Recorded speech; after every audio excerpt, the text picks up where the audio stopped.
Hey, Shalom, Yahweh Bahashim, Yahweh Shai Barakatham to all my brothers. Shalom, Yahweh Shamar Elathan Bahashim, Yahweh Shai to all my sisters. This is your brother Shar Amath again, coming to you with another video. And this video was titled The Importance of Keeping the Law. That these laws, statutes, and commandments that were given to us by the Lord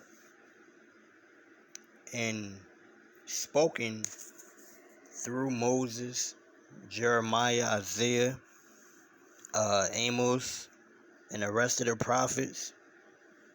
These laws were given to us to govern us as a people, so that we can, build with each other and be amongst each other in harmony and peace. The first scripture I'm going to go to is Leviticus. It's not Leviticus, but the book of Psalms, chapter 147, verse 19 and 20.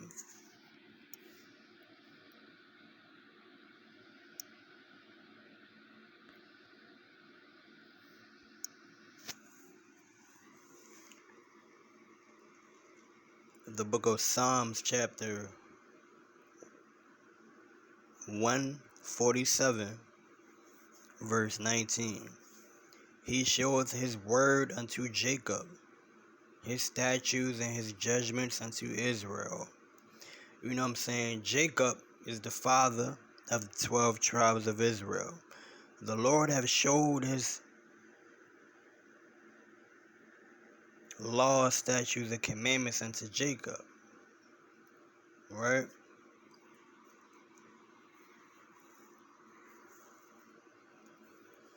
And Jacob, being the father of the 12 tribes of Israel, Jacob has showed the children of Israel the judgments and the statutes. The judgments meaning the consequences that would happen if we disobey the Lord, and the statutes meaning the laws that we must adhere to. These laws are sent to govern us. The things that are made known, the things that are pleasing unto the Most High Yahweh are made known to us. Verse 20. He have not dealt so with any nation, and as for his judgments, they have not known them. Praise ye Yahweh.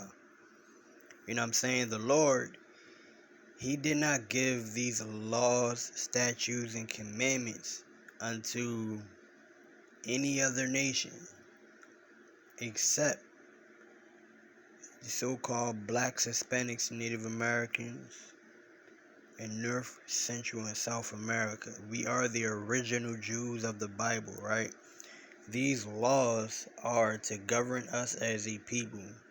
This is what the Lord requires of us to do, right? If we want to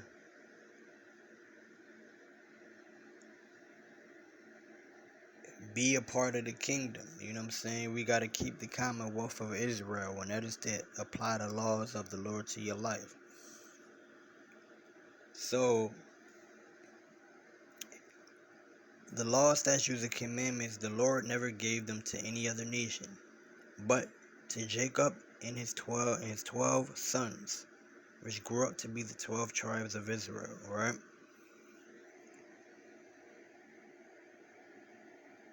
The next scripture is Leviticus chapter 11.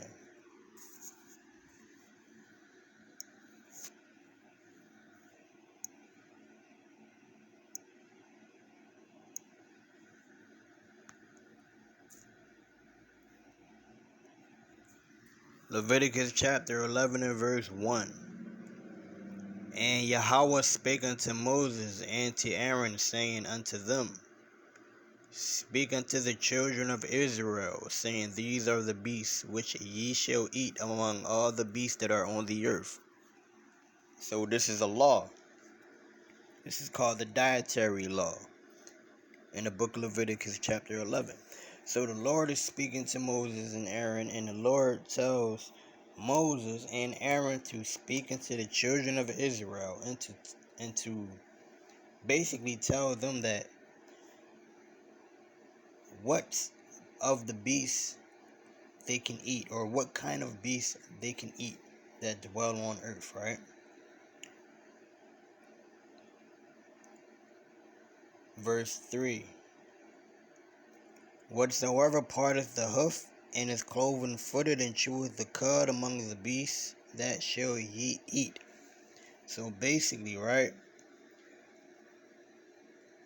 like a cow, a goat, a buck, venison, bison, a lamb, ox, those beasts of the earth, those are lawful beasts.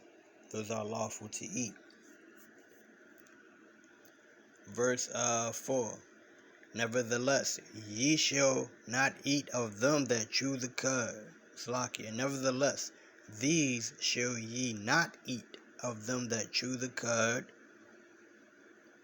or of them that divide the hoof, as the camel, because he cheweth the cud, but divideth not the hoof. He is unclean unto you. You know what I'm saying?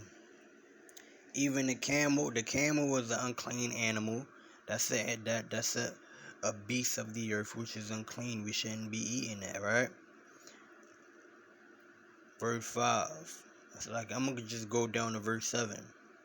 And the swine, though he divide the hoof and be cloven footed, yet he cheweth not the cud. He is unclean to you, right? Even though the pig divides the hoof, even though the pig has a split on his hoof, right?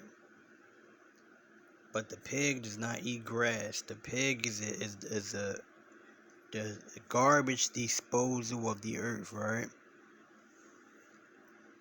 A pig eats anything. Being though the pig has a cloven footed, but does not graze the grass, that pig is unclean. So we should not eat the swine. We shouldn't eat the pig, because these laws were given to us. Verse 8. Of their flesh shall ye not eat, and their carcass shall ye not touch. They are unclean to you.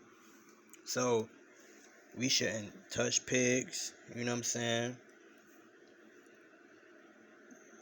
We shouldn't even eat pigs because they are unclean. You know what I'm saying? This law, it was given. The dietary law is a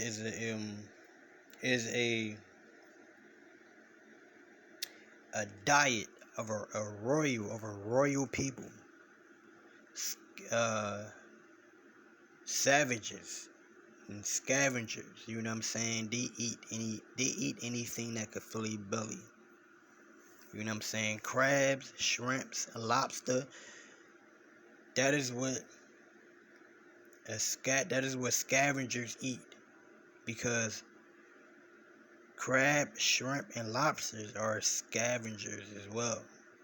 You know what I'm saying? But someone who comes from a priestly bloodline, right? They will not eat scavengers.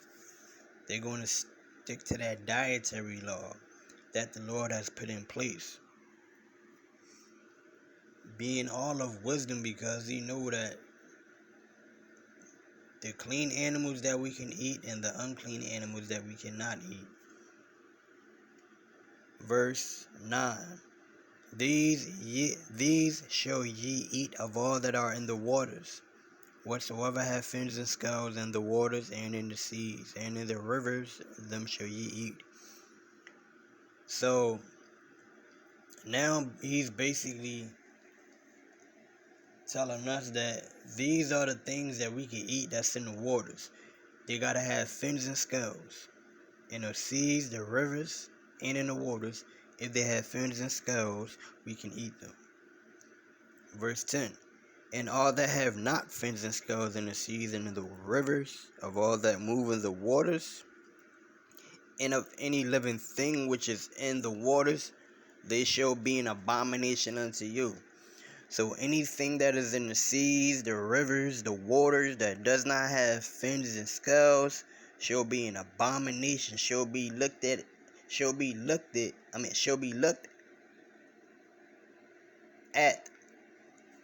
as of something that you would hate to touch, as an abomination. You know what I'm saying? And what sea creature falls under that category of abomination, of an abominable thing, is an octopus. You got squid, you got catfish, you got crab, shrimp, lobster, you got calamari, clam, oyster. People eat all of these things and they think it's a delicacy in this sinful kingdom, which is America, right? But it really is scavenger food. That's all it is, scavenger food. People thinking that these abominable foods, calamari, fried squid, and octopus, and crab, shrimp, lobster, calamari, clam, and scallops, they thinking that these things are a delicacy, you know what I'm saying, because America advertises as such. We really think it's a delicacy, so that's why we eat it. But in eating that, and eating those abominable things, we disobey the Lord, right?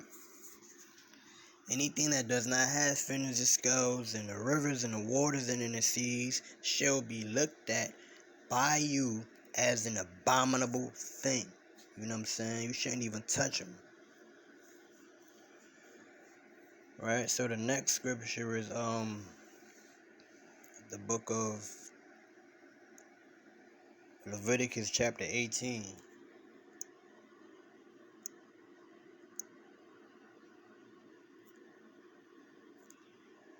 Leviticus chapter 18 verse 1. And Yahweh saying, Slakia. And Yahweh spake unto Moses, saying, Speak unto the children of Israel, and say unto them, I am Yahweh your God. After the doings of the land of Egypt wherein ye dwelt, shall ye not do. So,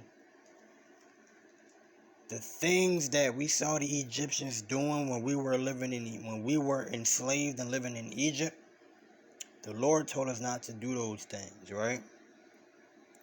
And after the doings of the land of Canaan, whether I bring you, shall ye not do, neither shall ye walk in their ordinances. So the ways that the Egyptians live in, the laws that they going by, the ways that the Canaanites live in, their own laws that they're going by, don't live by their ordinances or by their laws, but walk in my ordinances. Keep my laws.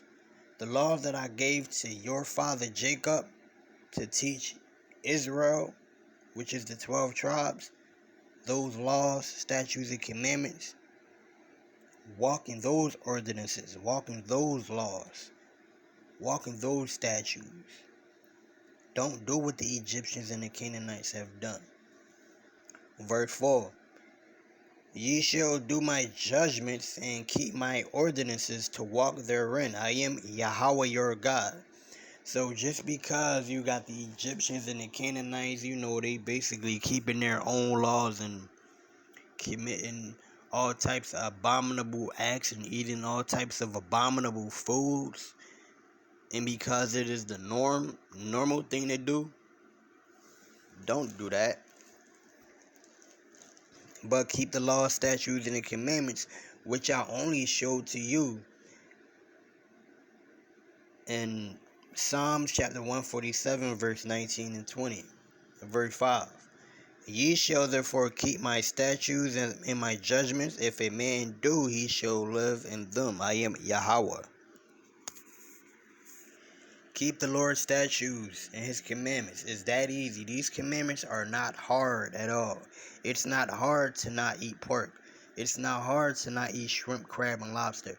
It's not hard to not celebrate Christmas, New Year's Eve, Father's Day, Mother's Day, celebrate your birthdays, 4th of July, Halloween, Thanksgiving, April Fools. It's not hard to stop celebrating these American holidays that are dedicated to other gods. So when you celebrate these holidays, you're giving worship to these gods, even though you do not know.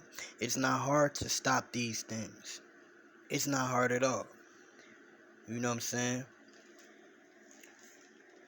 Verse 6. None of you shall approach to any that is near of kin to him to uncover their nakedness. I am Yahweh. Right? Meaning your brother, meaning sister and brother, you know what I'm saying, they shouldn't basically intermingle with each other. Incest is not allowed. Incest is abominable by the Lord. Verse 7. The nakedness of thy father or the nakedness of thy mother shalt thou not uncover. She is thy mother, and thou shalt not uncover her nakedness, right? Alright, so basically, a daughter shouldn't sleep with her father, right? And a son shouldn't sleep with his mother. But in this wicked society, things like that are going on. Verse 8. The nakedness of thy father's wife shalt thou not uncover. It is thy father's nakedness. Meaning your stepmother. You shouldn't sleep with your stepmother, which is your father's wife. You shouldn't do that. You know what I'm saying? Verse 9. The nakedness of thy sister, the daughter of thy father, or daughter of thy mother, whether she be born at home or born abroad, even their nakedness shalt thou not uncover, right? So basically, the nakedness of your sister, right? The daughter of your father and the daughter of your mother, which is your sister, right? You shouldn't sleep with her, shouldn't have sex with her, your sister. Incest is not allowed. Should not uncover her nakedness. Verse 10. The nakedness of thy son's daughter or of thy daughter's daughter, even their nakedness thou shalt not uncover, for theirs is thine own nakedness, right? So the nakedness of thy son's daughter, right? Or of thy daughter's daughter. So basically, this particular law here, it's towards the whole family, but more specifically, it's towards the grandparents, the grandfather and the grandmother, right?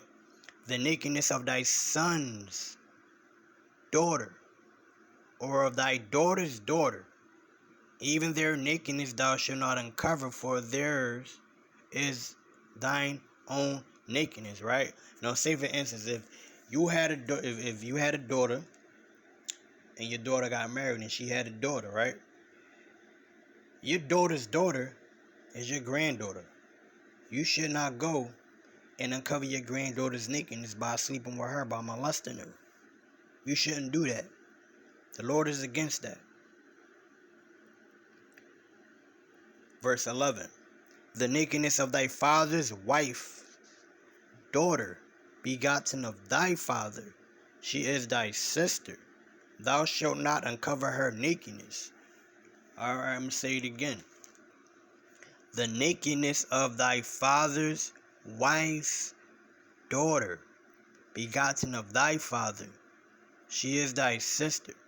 Thou shalt not uncover her nakedness. Alright, now say your father, he marries his woman. He sleeps with his woman. They both have a baby, right? They have a daughter. You, being a son, should not uncover your sister's nakedness, because that is your sister, right? Self-explanatory. Thou shalt not uncover the nakedness of thy father's sister. She is thy father's near kinswoman, right? So basically, your aunt, your aunt. You shouldn't sleep with your aunt. You shouldn't uncover the nakedness of your aunt, right? Because y'all both have the same bloodline. Verse 13. Thou shalt not uncover the nakedness of thy mother's sister, for she is thy mother's near kinswoman. Your aunt, your mother's sister. You shouldn't sleep with your mother's sister because y'all have the same bloodline. That would be incest if it was to happen. Verse 14. Thou shalt not uncover the nakedness of thy father's brother. Thou shalt not approach to his wife. She is thine aunt. Even your father's brother's wife, right? Let's say like for instance, right? Your father got a brother. His brother is your uncle. And your uncle, which is your father's brother, he has a wife. You are not allowed to go and uncover your uncle's nakedness by sleeping with his wife, because his wife is your aunt. You know what I'm saying? Verse 15. Thou shalt not uncover the nakedness of thy daughter-in-law. She is thy son's wife. Thou shalt not uncover her nakedness, right? Self-explanatory. Say I got a son, right?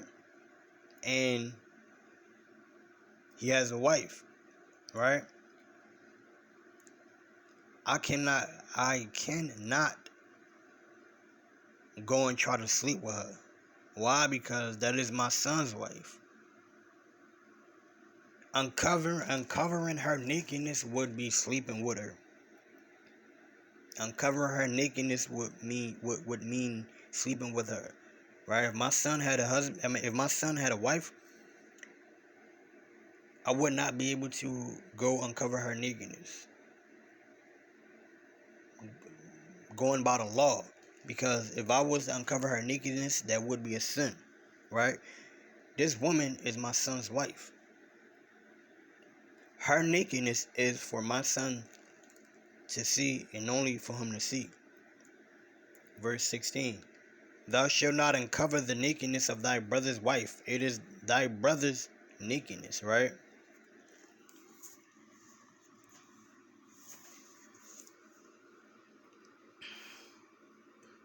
Verse 17.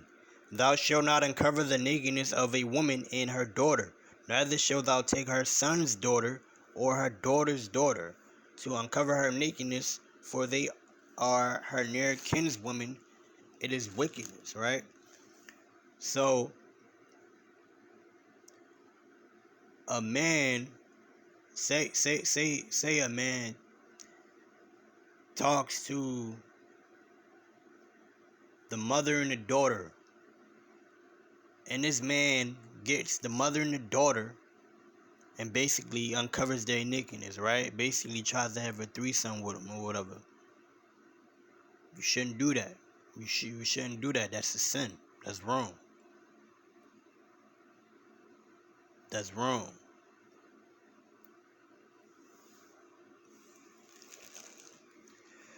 Verse, let me see. Alright, so the next scripture is 22. Thou shalt not lie with mankind as with womankind. It is abomination. Self-explanatory right there. Thou shalt not lie with mankind as with womankind. It is abomination. So if you're a man, you shouldn't sleep with a man like you would sleep with a woman, because it is abomination. Let's get the definition of abomination.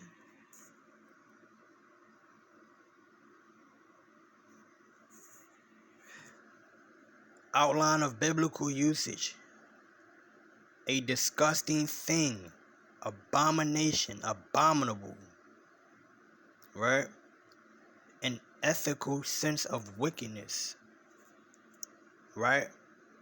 So, thou shalt not lie with mankind as with womankind. It is disgusting. It's disgusting. You know what I'm saying? It's really disgusting. And it's unnatural. You know what I'm saying? So, a man should not lay down and have sex with a man as he would lay down and have sex with a woman. Because if he was to lay down and have sex with a man, just like he lay down and have sex with a woman, he have committed a disgusting act, and it is abominable, and it is wicked. You know what I'm saying? But this disgusting country, like, they basically advertise this type of sinful, disgusting, abominable behavior 24/7. You know what I'm saying? Verse 23.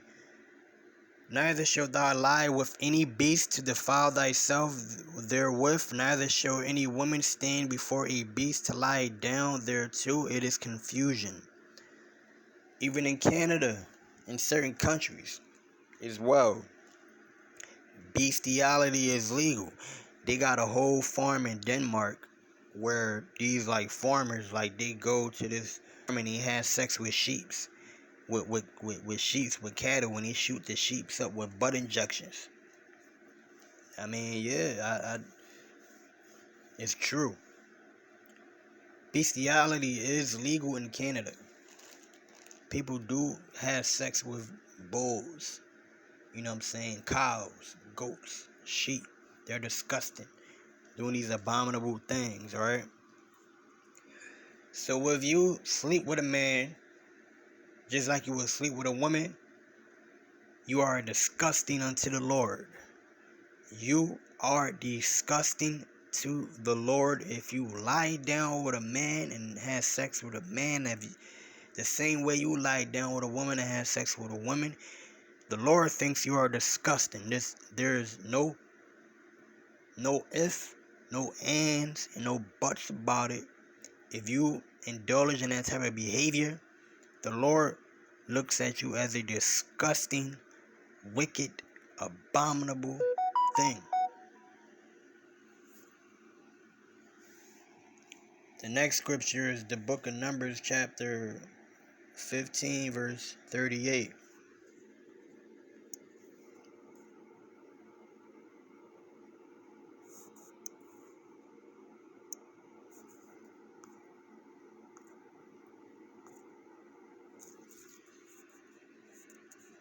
Numbers chapter 15, verse 38.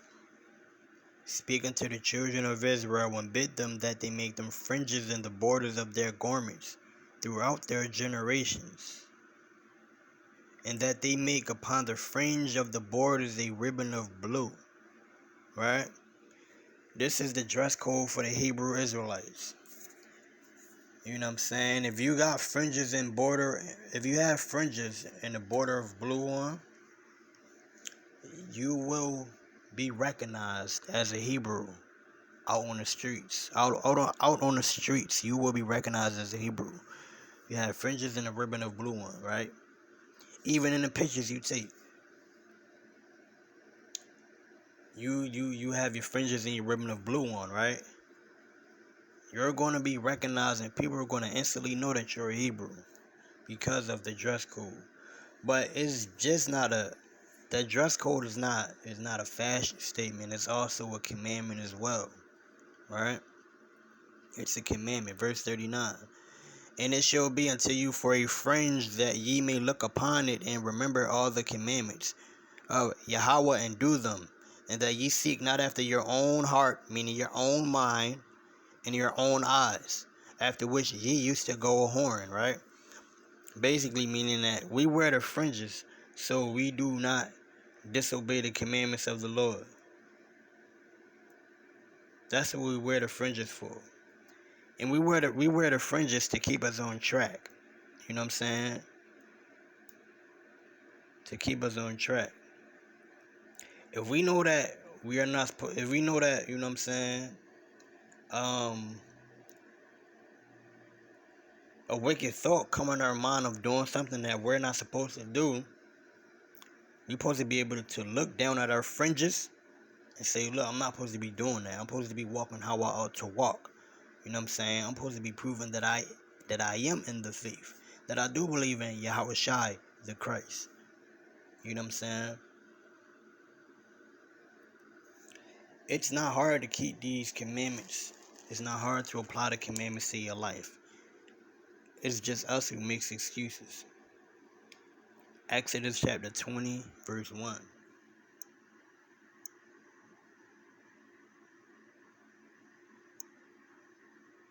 The book of Exodus chapter 20, verse 1. And God spake all these words, saying, I am Yahweh, thy God, which have brought thee out of the land of Egypt, out of the house of bondage. Thou shalt have no other gods before me. Thou shalt not make unto thee any graven image or any likeness of anything that is in heaven above, or that is in the earth beneath, or that is in the water under the earth. Right? So even images like images like statues, right? Of things in the water under the earth, like fish, you know what I'm saying? Like a statue of a statue of a fish, you know what I'm saying, or some mythical beast like a dragon or something. We shouldn't do those things because people start to worship them. Like you got the East Indians, they make graven images of their Hindu gods, and they put them like in little temples, and they start to worship them and put like Mardi Gras beads around a little idol's neck. You know what I'm saying? That's what they do. But as far as Hebrews, we shouldn't do that. Now, when we partake in these holidays, Christmas, Halloween, Thanksgiving, Father's Day, Mother's Day, birthdays, you know what I'm saying? 4th of July, January, New Year's Eve. When we partake in these things, in these holidays, all of these holidays are dedicated to other gods. The history is out there that these holidays are actually dedicated to other deities and idols, right? But the thing is, a lot of people, we just go with the flow, we're just brainwashed, or we just do it because of family tradition. Well, you mean to tell me that family tradition overrides the truth? You know what I'm saying? If you want to continue to worship and serve other gods, you know what I'm saying, and make Yahweh angry at you evermore, to continue to do so. But as far as me, you know what I'm saying, and my wife, we're not going to celebrate any American holidays that give reverence, respect, and worship to any other God. We only celebrate the high holy days that exalt the Most High, Yahweh, Bahashim, Yahweh Shai. Next scripture is the book of John chapter 5 verse 3. First John chapter 5 verse 3.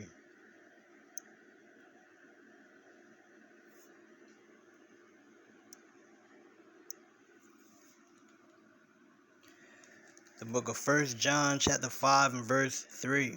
For this is the love of God, that we keep his commandments, and his commandments are not grievous, right? This is the love of God. How do you prove that you love God? By keeping his commandments, by applying his commandments. How do you prove that you love God? Stop eating pork, stop eating shrimp, crab, lobster. Endure the temptation in your spirit, walk in the spirit how you ought to walk. Stop celebrating American holidays that is for the dedication and worship of idols, which are other gods. Put fringes on your clothing, right? Be peaceable and live in harmony with your people, right? Unify with your people. Go on the highways and the byways, you know what I'm saying? Let this word out to the four corners of the earth. Put up these YouTube videos, you know what I'm saying? And have faith in Yahweh Bashim Yahweh Shah, that as long as you keep doing the work of the Lord, that your labor will not go unanswered. Shalom is Rodas Matam. I'm your brother Sharamoth with the disciples of Yahweh Shai. I hope y'all been edified on how to truly serve the Lord, and how to truly do what is accepted. What is required of you of the Lord. The Lord requires of you to keep the commandments. It's not hard to keep the commandments as well, right? These commandments are to govern us as a people so we can live in harmony and unity in the kingdom of Yasha'Allah under Yahweh Bahashim Yahushai. Shalom, Yahweh Bahashim Yahushai Barakathamna, all my brothers. Shalom, Yahweh Shamar El Athan Bahashim Yahushai, all my sisters. Shalom.